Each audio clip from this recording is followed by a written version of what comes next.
I'm here with James Marple. He is senior economist at TD Economics. We just got the big decision from the Fed, and what's your initial reaction? Well, it's funny. My reaction is just like the markets, like kind of blasé. It was kind of the expected, unexpected. And I think they had really, they tapered, but they also changed their forward guidance and said, the 6.5% unemployment target is really, or threshold is a soft threshold. And I think that in combination with a pretty small taper, they were purchasing 85, now they're purchasing 75. I thought it was also interesting, they even changed their language around the way they're talking about asset purchases. They said, we're going to add 35 billion instead of 40 billion in treasuries. As opposed to taking away 5 billion. Yeah, taking away, they're talking about it in terms of adding less. So, I think the language was couched in kind of, we're doing this, but we're not really pulling back anything.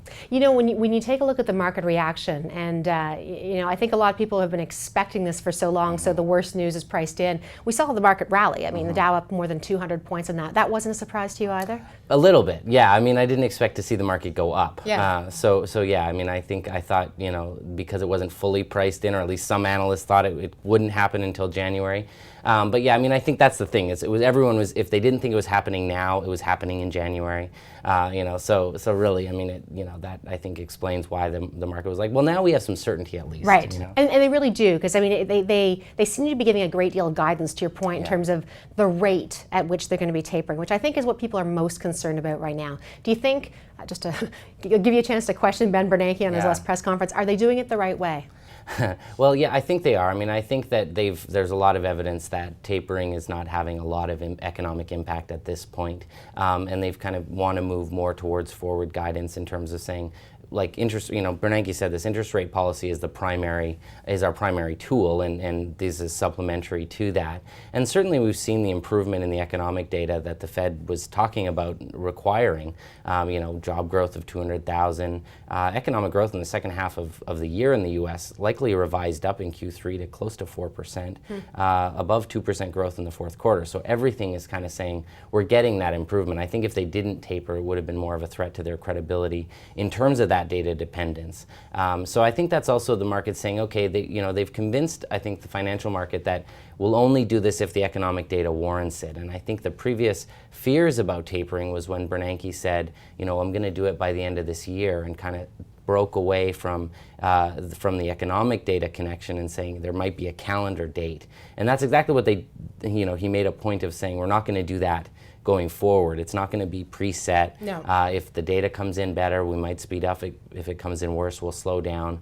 And he said, if things continue the way we expect them to, we'll be on about a 10 billion course, which means that QE will end sometime in around the third quarter of next year. Let's talk about just some of the things I know that matter to the people who are watching. Canadian dollar reaction. We did see the Canadian dollar sink a bit on this news. Expected? Yes, I mean, I think that's expected. I mean, going forward, I think as the Fed is tapering and the Bank of Canada is sounding much more dovish and really kind of focusing on our inflation in Canada, I think that tends to be U.S. dollar positive and should weaken the Canadian dollar. So. And are you as confident? I guess for an investor looking at, it's good news, bad news. I mean, the markets have done so well with stimulus.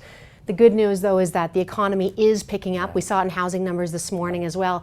Are you confident that things are headed in the right direction? Do investors have something to grab onto in terms of earnings and companies in the economy? Yeah, well, one thing that has made me more confident is the deal that we've had in the U.S. in terms of the fiscal deal, because Bernanke mentioned this also, the amount of fiscal drag in the U.S. economy over the last year is really quite large, about 1.5%, and you had a huge tax increase to start the year, then you had the sequestration, and you've had a shutdown and ongoing political uncertainty.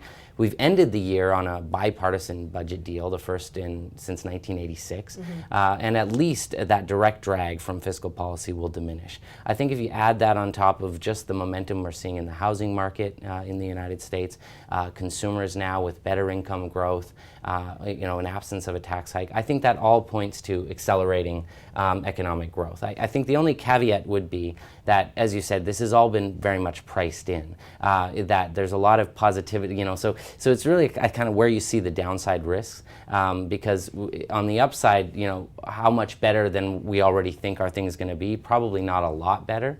But if they're a little bit disappointing, I think that's where you have, you will have some volatility and some need to stay vigilant. The next meeting, I believe, Janet Yellen, is she presiding over the next one, or is it the one after? This will be Bernanke's last meeting in January, so I feel like that'll be kind of the changing of the guard. Is there any risk with Janet Yellen coming in your opinion, of any changes in terms of outlook from the Fed?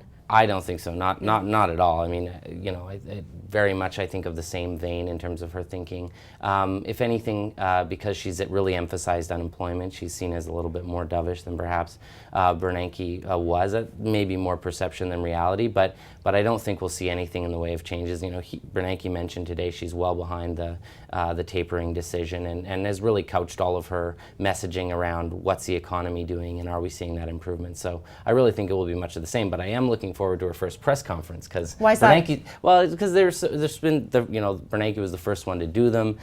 He's pretty good at them, but he did have a little bit of a miscommunication earlier in the year. But just having a new chairman to field questions, I think will be interesting. It sure will. James, thanks so much. You're welcome. James Marple, Senior Economist at TD Economics. Before you decide to invest, make sure you do your homework and ensure that the investment is aligned to who you are as an investor, including your asset allocation and your tolerance for risk.